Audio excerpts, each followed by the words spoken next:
नमस्कार दोस्तों, welcome back to धंधा डेली। एक विचार मेरे मन में कई दिन से आ रहा था कि भारत में धंधा शुरू करने के लिए आज ना कोई आईआईटी की डिग्री चाहिए, ना सिलिकॉन वैली का वीजा चाहिए। एक सिंपल सा आइडिया चाहिए, थोड़ा सा जुगाड़ और इवन चाय की टपरी पे एक आइडिया से इंस्पायर्ड दोस्त भी काफी हैं कुछ शुरू करने के लिए। अब ये तो शायद किसी ने नहीं सोचा होगा कि एक मिक्सर ग्राइंडर की कंपनी भी मल्टी करोड़ का बिजनेस बन सकती है। मिक्सर ग्राइंडर सबके घर में होता है, ज्यादा दिन टिकता भी नहीं है, तो कोई मार्केट में आता है, मिक्सर ग्राइंडर को ट्रस्टेड और रिलायबल बनाता है और यहां से जन्म होता है सुजाता एप्लायंसेस का। अब कोई बोलता है कि हमें तो केमिकल फ्री टूथपेस्ट चाहिए, बिना केमिकल वाला टूथपेस्ट चाहिए, तो यहां पर भैया दंत कांति अपना देसी सोल्यूशन मार्केट में ले आते हैं। मतलब जो चीजें हम रोज यूज कर रहे हैं उन्हीं को थोड़ा सा पॉलिश करके किसी ने मार्केट में घुसकर करोड़ों का बिजनेस बना दिया। ना कोई एआई, ना कोई ब्लॉकचेन, सिर्फ कॉमन सेंस और कंसिस्टेंसी से। तो आज के इस वीडियो में हम यही देखेंगे कि कैसे कुछ फाउंडर्स ने सीधे साधे आइडियाज उठाए, उनमें अपना मसाला मिक्स किया और करोड़ों का बिजनेस बना डाला। अगर आप भी स्टार्टअप करने का जुनून रखते हैं, फ्यूचर एंटरप्रेन्योरशिप में इंटरेस्ट रखते हैं, तो ये वीडियो आपके लिए बहुत इंस्पायरिंग होने वाला है, क्योंकि आप और मैं हर संडे एक नया आइडिया सोचकर उसको इग्नोर कर देते हैं कि यार ये तो चल ही नहीं सकता है। लेकिन इस वीडियो में ऐसे आइडियाज मिलेंगे जो किसी ने नहीं सोचा था कि मल्टी करोड़ का बिजनेस बन सकते हैं, लेकिन आज भैया वो करोड़ों का धंधा कर रहे हैं। तो अगर आप भी उन लोगों में से एक हैं जो हर संडे को एक नया आइडिया सोचकर मंडे को उसको इग्नोर कर देते हैं, तो वीडियो एंड तक जरूर देखना। स्पेशली ये वीडियो आप लोगों के लिए ही है। हो सकता है अगला यूनिकॉर्न तुम्हारे दिमाग में या फिर तुम्हारी टेबल की ड्रॉर में किसी पेपर पर लिखा पड़ा हो। तो चलिए फिर आज का ये वीडियो शुरू करते हैं। सबसे पहले बात करते हैं एक ऐसे ब्रांड की जिसने बचपन के फ्लेवर्स को एक फुल फ्लैश्ड बिजनेस बना दिया। आम पन्ना, अनार, जलजीरा जैसे ट्रेडिशनल ड्रिंक्स को बढ़िया पैकेजिंग और नॉस्टैल्जिया वाली मार्केटिंग के साथ मिक्स करके एक तगड़ा ब्रांड बनाया पेपर बोट ने, जो आज सालाना 585 करोड़ का रेवेन्यू कर रहा है। इस सिंपल से ब्रांड की तगड़ी जर्नी शुरू होती है 2013 में एक सिंपल से इनसाइट के साथ, जहां पर लोग मॉडर्न सॉफ्ट ड्रिंक्स पी तो रहे थे लेकिन घर वाला टेस्ट आज भी मिस कर रहे थे।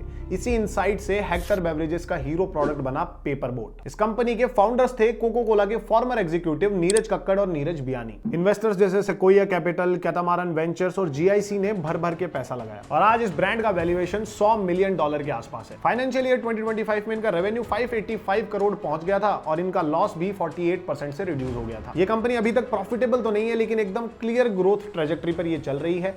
लेकिन हर सक्सेस के पीछे कुछ बॉटलनेक्स तो होते ही हैं। भैया पेपर बोट का कॉस्ट ऑफ मटेरियल ही 63% तक चला जाता है। एक्सपेंसेस इसके 642 करोड़ रुपीस क्रॉस कर रहे हैं। यानी कंपनी ने स्केल तो अचीव कर लिया, लेकिन मार्जिन अभी भी टाइट है। रेडिट और कोरा जैसे प्लेटफॉर्म्स पर लोग टेस्ट में इनकंसिस्टेंसी, पैकेजिंग में लीक्स और कुछ फ्लेवर्स में आर्टिफिशियल टेस्ट का क्लेम भी कर रहे हैं, ऐसे फीडबैक्स डाल रहे हैं। अब अगर एक्सेल शीट से बाहर आके सोचते हैं तो कंपनी ने भैया अपना फ्यूचर तो ऑलरेडी सॉर्ट कर रखा है और ये एक बेस्ट एग्जांपल है इस चीज का कि कैसे एक सिंपल और इमोशनल आइडिया को तरीके से एग्जीक्यूट करके पेशेंस के साथ बढ़िया ब्रांडिंग के साथ लॉन्च किया जाए तो वो 500 करोड़ प्लस का बिजनेस बन सकता है। अब अगली कहानी पर बढ़ते हैं। अगली कहानी भी एकदम सिंपल सी है। एक ऐसा स्टार्टअप जिसने मीट और सी फूड जैसे डेली एसेंशियल्स को एक प्रीमियम D2C ब्रांड में बदल दिया और ये ब्रांड है लिशियस। 2015 में शुरू हुआ ये ब्रांड एकदम सिंपल से आइडिया पर बेस्ड है कि लोगों को एकदम क्लीन और हाइजीनिक मीट चाहिए बिना कसाई का झंझट पाले। फाउंडर्स अजय और विवेक ने क्वालिटी डिलीवर करने के लिए पूरा सप्लाई चेन अपने कंट्रोल में रखा है, from sourcing to cold storage and from cold storage to doorstep delivery, सब कुछ उनके कंट्रोल में है। काफी इन्वेस्टर्स ने इसमें भर भर के पैसा डाला है, इसीलिए कंपनी का वैल्यूएशन $1 बिलियन से भी ऊपर पहुंच चुका है। भाई फाइनेंशियल ईयर 2024 में लिशियस ने अपना रेवेन्यू 685 करोड़ क्लेम किया, जो फाइनेंशियल ईयर 2023 से थोड़ा कम था, लेकिन इस बार इन्होंने अपने लॉसेस को 44% से रिड्यूस भी कर दिया था। इन्होंने डिलीवरी एफिशिएंसी को इंप्रूव किया तो इनके क्विक कॉमर्स ऑर्डर 35% से ग्रो हुए। अब भैया ऑफलाइन एक्सपेंशन भी इनका पूरा जोर पर है। 26 स्टोर्स ऑलरेडी ऑपरेट कर रहे हैं इनके रिटेल बैनर के अंडर और इनका टारगेट है 500 ऑफलाइन स्टोर्स तक पहुंचने का। अब आईपीओ की प्लानिंग भी पूरे जोर पर चल रही है 26 के आसपास, वो भी $2 बिलियन के वैल्यूएशन के साथ। लेकिन सब कुछ उतना भी स्मूथ नहीं है जितना दिख रहा है। डिस्ट्रीब्यूशन को रीसेट करने के चक्कर में फाइनेंशियल ईयर 2024 में इनके लॉसेस 8% तक गए हैं और डंजो और स्विगी जैसे पार्टनर से टाई अप भी खत्म हो गया है। रेडिट और कोरा पर लोग डिलीवरी इनकंसिस्टेंसी, हाई प्राइसिंग और क्वालिटी इश्यूज को लेकर काफी कंप्लेंट्स भी कर रहे हैं। लेकिन अगर ओवरऑल देखें तो भैया ब्रांड का प्रॉमिस, इनका एग्जीक्यूशन और इनकी ग्रोथ स्टोरी एकदम स्ट्रॉन्ग है। अब चैलेंज है स्केल के साथ साथ क्वालिटी और ट्रस्ट को मेंटेन करने का, वरना जो लिशियस का जूसी सक्सेस है वो थोड़ा सा ड्राई भी हो सकता है। अब पेपर बोट ने नॉस्टैल्जिया को ब्रांड बनाया और लिशियस ने हाइजीन और कन्वीनियंस को एक प्रीमियम प्रोडक्ट में कन्वर्ट कर दिया। दोनों ने ही एक सिंपल से आइडिया को बिजनेस गोल्ड माइन में बदला है। अब इन दोनों के बाद इनसे भी सिंपल एक ब्रांड ऐसा आता है जिसका आइडिया सिर्फ इमोशनल नहीं है बल्कि इकोलॉजिकल भी है। एक ऐसा माइंड ब्लोइंग स्टार्टअप जो मंदिर में चढ़ाए गए फूलों को रिसाइकल करके उनसे इंसेंस स्टिक, बायोडिग्रेडेबल पैकेजिंग और इवन वीगन लेदर तक बनाता है। कंपनी का नाम है फूल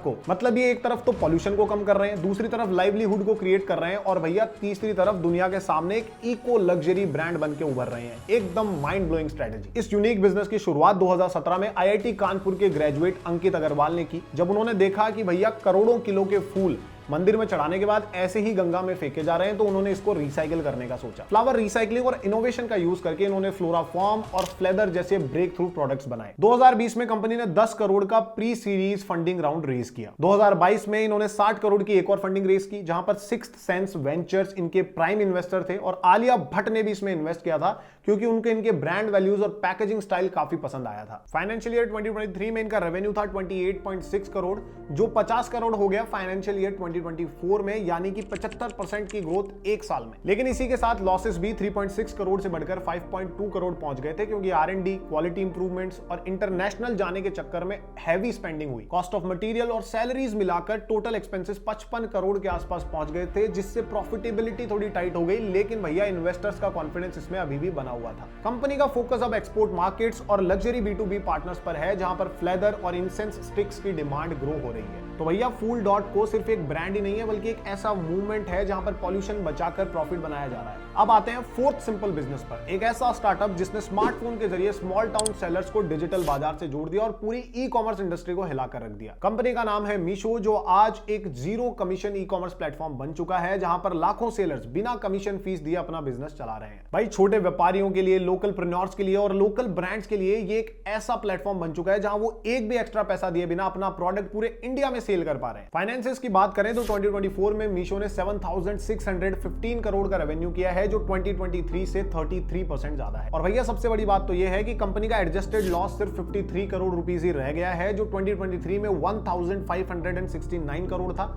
यानी कि 97% इंप्रूवमेंट एक साल में। अब इनका ऑपरेटिंग कैश फ्लो भी 232 करोड़ रुपए तक पॉजिटिव हो गया है। भैया मीशो के हिसाब से वो पहली कंपनी है जिसका फाइनेंशियल ईयर 2024 में ऑपरेटिंग कैश फ्लो पॉजिटिव रहा है। अब इस सक्सेस के पीछे सबसे बड़ा फैक्टर है उनका लॉजिस्टिक प्ले। वाल्मो नाम का एक इन हाउस डिलीवरी आर्म, जिसमें कॉस्ट ऑप्टिमाइजेशन हुआ और टियर 2 और टियर 3 सिटीज के बायर्स तक इजी रीच पहुंच गई। फाइनेंशियल ईयर 2024 में मीशो ने 84 करोड़ ऑर्डर्स डिलीवर किए हैं और 145 मिलियन से ज्यादा बायर्स ऑन बोर्ड आए हैं, मतलब लगभग 10% इंडिया।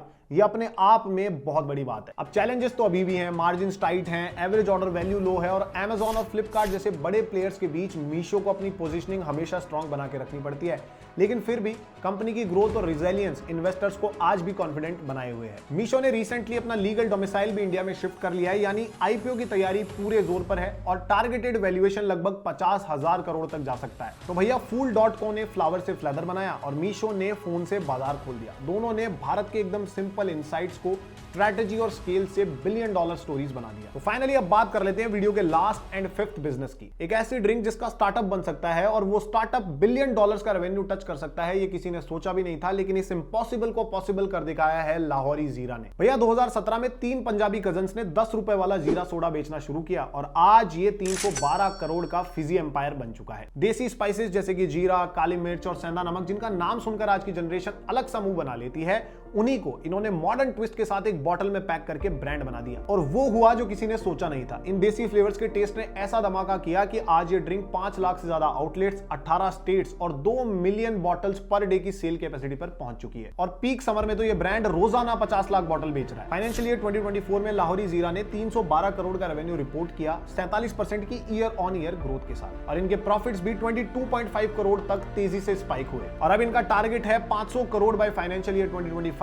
और 1000 crore by financial year 2026। Verlinvest ने $15 मिलियन इन्वेस्ट किए हैं और अब Motilal Oswal led 200 crore rupees round ने इनके वैल्यूएशन को 2800 करोड़ रुपए पर पहुंचा दिया है। और अब इनका ब्रांडिंग गेम भी नेक्स्ट लेवल पर पहुंच चुका है। 2024 में इनका पहला नेशनल कैंपेन हर कोई पीरा लॉन्च हुआ और आज इस पर यूट्यूब पर 10 मिलियन व्यूज हैं। लेकिन 10 मिलियन व्यूज के हिसाब से अगर लाइक और कमेंट्स को देखा जाए तो ये तो साफ है कि इन्होंने वीडियो को बूस्ट किया है, लेकिन इतना तो चलता है क्योंकि हर कोई स्टार्टअप यही कर रहा है। अब थोड़ा कॉम्प्लिकेटेड बात कर लेते हैं। हाई शुगर के साथ इनको हाई चैलेंजेस भी फेस करने पड़ रहे हैं। सबसे बड़ा चैलेंज है 66% का प्रोक्योरमेंट कॉस्ट और उसके ऊपर से 40% जीएसटी रेट ने मार्जिन को प्रेशर में डाल दिया है। रेडिट यूजर्स कुछ वेरिएंट्स को सिंथेटिक या ओवर स्वीट भी बता रहे हैं, लेकिन एक बात तो क्लियर है, लाहौरी जीरा ने एक सिंपल सी रेसिपी को 300 करोड़ के बिजनेस में कन्वर्ट कर दिया। तो देखा आपने, चाहे फूल हो, चाहे फिजी सोडा हो या पेपर बोट हो, एक सिंपल सी इंसाइट, थोड़ा सा जुगाड़ और बढ़िया एग्जीक्यूशन के साथ एक सिंपल सा आइडिया भी $1 मिलियन वेंचर बन सकता है। तो इन सभी ब्रांड्स ने एक चीज तो क्लियर कर दी है कि बड़े रिजल्ट्स के लिए बड़ा आइडिया जरूरी नहीं है, बस आइडिया क्लियर होना चाहिए और उसके पीछे लगने का दम होना चाहिए। अब आप सोच रहे होंगे कि यार ऐसे आइडियाज तो मैंने बहुत सारे सोचकर इग्नोर कर दिए हैं, तो मेरे दोस्त उसको एग्जीक्यूट करो, हो सकता है कि अगला वीडियो हम आपके बिजनेस पे बना रहे हैं। अब अपने आइडिया पर एक्शन लेना तो तुम्हारी जिम्मेदारी है, लेकिन ऐसे इंसाइटफुल वीडियोस बनाना, तुम्हें नॉलेज देना, ये हमारी जिम्मेदारी है जो हम कर रहे हैं। तो चैनल को सब्सक्राइब करो, ऐसे ही इंसाइटफुल अपडेट्स हमेशा तुम्हें मिलते रहेंगे। तो बस आज के लिए इतना ही, जल्द मिलेंगे एक और इंटरेस्टिंग वीडियो के साथ। तब तक के लिए जय हिंद, जय भारत।